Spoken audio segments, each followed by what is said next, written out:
Hey everyone, and welcome back for another deep dive. Today we're going to be tackling a topic that's been generating a lot of buzz lately: methane and cattle. Yeah, it seems like cows have been getting a pretty bad rap when it comes to climate change. Right. You always see those headlines about how cows are major climate villains and how their methane emissions are destroying the planet.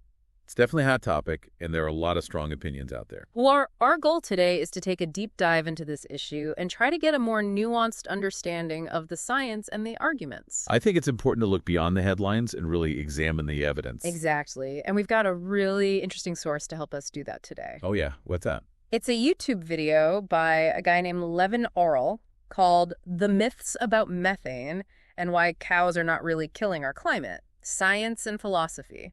Interesting title. What's his background? So get this. He grew up on a cattle farm. Wow, so he's got firsthand experience with the industry. Yeah, but here's the twist. He then went vegan for a decade. Really? That's fascinating. So he's coming at this from both sides of the fence. Exactly. I think it gives him a really unique perspective on this whole debate. I'm definitely intrigued. Let's dive in. Okay, so the video starts off with some pretty shocking numbers. Did you know that cows can emit up to 500 liters of methane every single day? Wow, that's a lot of gas. I know. And it adds up to over 100 kilograms per year per cow. That's just crazy to think about all that methane coming from those little microbes in their stomachs. I know, right? And you're probably thinking, well, isn't methane way worse for the climate than CO2? Oh yeah, I remember hearing that methane is much more potent as a greenhouse gas. Exactly. It has something like 28 times the global warming potential of CO2 over a 100-year period. And I think it's even higher in the short term, like over the first 20 years. Right. But here's where things get interesting.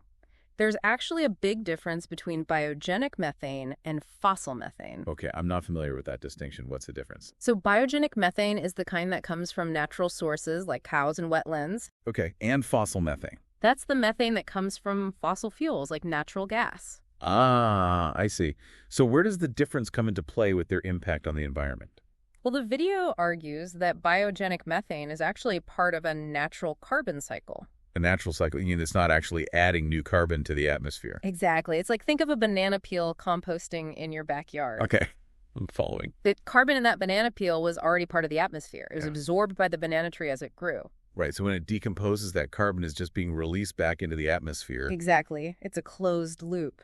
But with fossil fuels, we're taking carbon that's been locked away underground for millions of years and releasing it into the atmosphere. And that's adding new carbon to the system, which is what's contributing to global warming. So blaming cows for climate change is like blaming a banana peel for rotting in the compost bin. I like that analogy. It's a natural process. It's not adding new carbon to the system.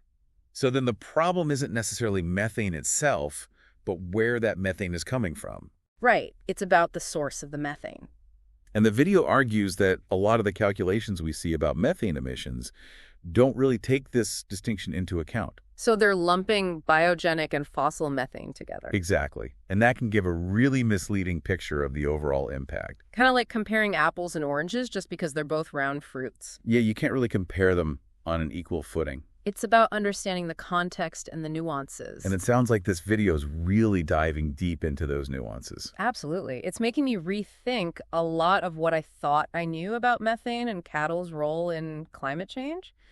So then what about pasture-raised cattle? Where did they fit into all this? That's a great question, and one that the video also addresses. Are they part of the banana peel category or the fossil fuel category? It's actually a bit more complicated than that. Pasture-raised cattle, when managed responsibly, can actually be part of that beneficial natural carbon cycle. So you're saying cows grazing on grass can actually be good for the environment? Under the right conditions, yes. They can improve soil health and support biodiversity. Wait, hold on a sec. Are you saying that cows grazing on grass can actually be good for the environment? Yeah. It's all about how they're managed. When done right, pasture-raised cattle can contribute to a healthy ecosystem. Okay, so it's not as simple as just letting cows roam free and calling it a day. Right. There's a lot more to it. It requires careful planning and a holistic approach. So it's about thinking about the whole system, the land, the animals, the environment. Exactly. It's about finding a balance and understanding the interconnectedness of everything. This is really making me reconsider a lot of my assumptions. Me too. It's amazing how much we can learn when we start to look at things from a different perspective. Right, so we've talked about the difference between biogenic and fossil methane and how pasture-raised cattle can actually be beneficial for the environment under the right conditions. But what about those efforts to reduce methane emissions from cattle? Is that a worthwhile pursuit? It's definitely a complex issue, and one that the video raises some interesting questions about. What kind of questions? Well, the video highlights something called the Jevons paradox. The Jevons paradox. Yeah, it's basically the idea that increasing efficiency can sometimes lead to higher overall consumption. Wait, so you're saying that making cows more efficient might actually be worse for the climate? How does that even work? Think about fuel-efficient cars. Okay. They use less gas per mile, which is great, but it can also make people feel like they can drive more. Because it's cheaper.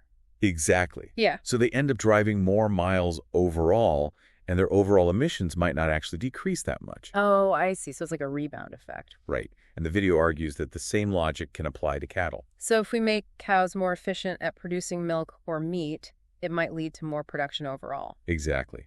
And that could potentially negate some of the benefits of the efficiency gains. Wow, that's a mind-bending concept. So maybe focusing solely on making cows less gassy isn't the complete answer. It's certainly not the whole picture. So what is the answer? Well, the video argues that we need to address the root causes of climate change, which are much bigger than just individual animals. So it's about looking at the systems that are driving these problems. Exactly. It's about our reliance on fossil fuels, our unsustainable consumption patterns, and our overall impact on the planet. So it's not just about swapping burgers for veggie burgers. It's about changing the whole system. Right. It's about transforming our energy systems, rethinking our consumption habits, and promoting sustainable practices across all sectors. It sounds like a huge undertaking. It definitely is. But video argues that it's the only way to truly address the climate crisis. It's a reminder that individual actions are important, but we also need systemic change. Absolutely.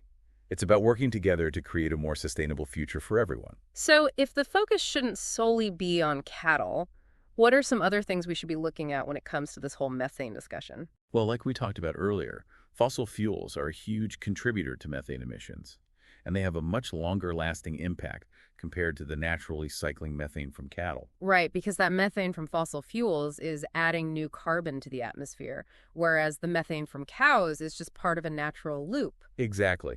And it's not just about the methane itself, it's about the overall carbon footprint of our energy system. So what are some ways we can address this fossil fuel problem? There are so many exciting developments happening with renewable energy. Oh, yeah. From solar and wind power to geothermal and tidal energy, we have the technology to transition away from fossil fuels. It sounds like a huge undertaking, though. How can we realistically make such a massive shift in our energy infrastructure? It does require a lot of investment and political will, but there are countries and communities all over the world successfully making the transition to renewable energy. That's really encouraging to hear. What about things we can do in our own lives?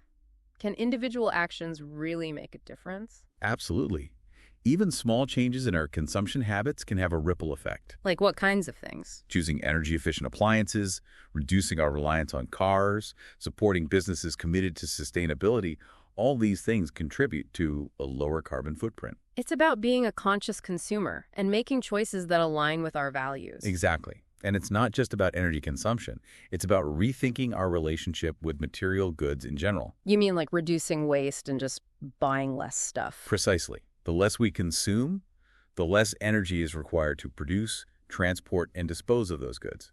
It's a simple concept, but it can make a big impact. This reminds me of the idea of a circular economy where products are designed to be reused and recycled. That's a great example of a systemic solution that can address multiple environmental challenges at the same time. So it's not just about individual actions, it's about changing the systems that drive our consumption patterns. Exactly. We need policies and regulations that encourage sustainable practices and incentivize businesses to adopt circular models. It sounds like we need a multifaceted approach to really address the climate crisis. Absolutely. It's a complex issue that requires collaboration, innovation, and a willingness to challenge the status quo. This whole conversation has been so insightful. It's made me realize that the methane issue is just one piece of a much larger puzzle. And it highlights how interconnected all of our environmental challenges really are. Addressing climate change requires looking at the whole system, not just isolated parts. So where do we go from here? What are some key things we can do to make a difference? The video challenges us to think critically about our own consumption habits and identify areas where we can reduce our impact. Is it really as simple as just consuming less? It's not always easy, but it's a powerful starting point. Every choice we make, from the food we eat to the clothes we wear to the way we travel, has an impact on the environment. So it's about being mindful of those choices and making conscious decisions that align with our values. And it's about advocating for systemic change, supporting policies and businesses that prioritize sustainability, and holding our leaders accountable. It sounds like we need a combination of individual action and collective effort to create a more sustainable future. Exactly.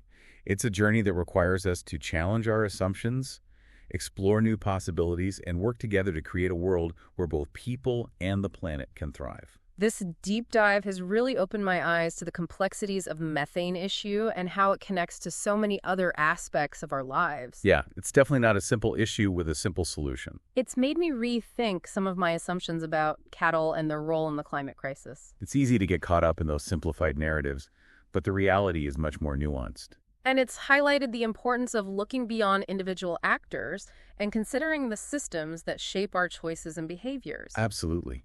It's not just about what we eat or how much we drive. It's about the systems that produce our food, our energy, our transportation. It's about understanding how all those things are interconnected. Exactly. And it's about working to change those systems to make them more sustainable. Well said. To our listeners, thank you for joining us on this deep dive. We encourage you to continue exploring this topic, and remember, even small changes can make a big difference. Until next time, keep diving deep.